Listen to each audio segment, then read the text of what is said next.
excuse me, on the left over here, we have individuals who are religious fundamentalists, religious fanatics, and this is the expression, RT-PCR, real-time PCR expression of the VMAT2 gene.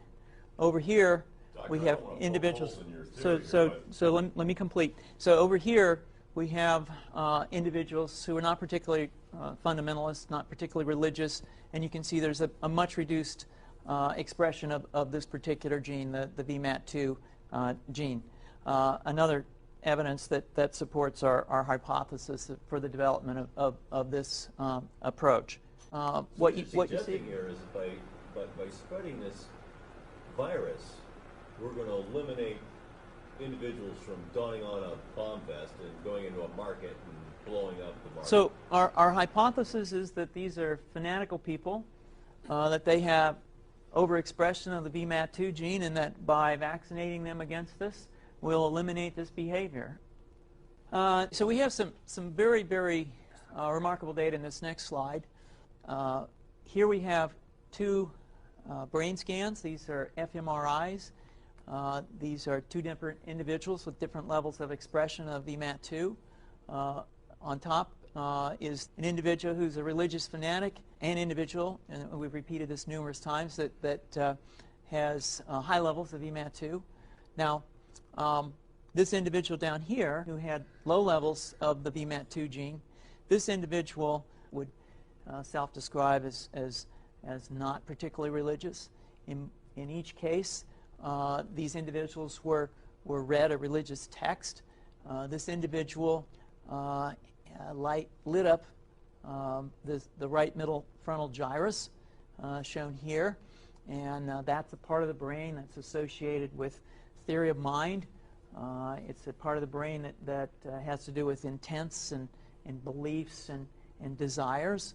In marked contrast, here's an individual who would not particularly self-describe as religious, and when they're read a religious text, what you see is that this part of the brain called the anterior insula lights up. This is a part of the brain that's associated with disgust or displeasure on hearing something. So you're suggesting I take a CT scan with me when I'm evaluating people to determine whether I put a bullet in their head? So the data that I'm presenting here supports the concept that we're proposing, and I think that we would not propose to do CT scans or fMRIs on individuals out in the hinterlands of Afghanistan. The virus would immunize against this VMAT2 gene, and that would have the effect that you see here, which is it's essentially to turn a fanatic into a normal person. And we think that will have major effects in the Middle East. How would you suggest that this is going to be dispersed? Aerosol?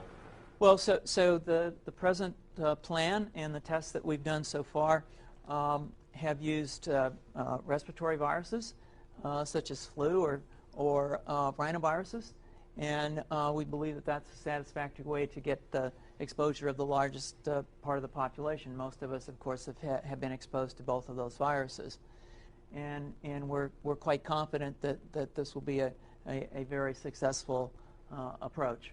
This is fascinating. What's the name of this proposal? Yeah, so the name of this project is FunVax, which is the vaccine for religious fundamentalism. And you have a proposal already? The proposal has just been submitted, and I think that the data that I have shown you today would support the development of this project, and we think it has great promise.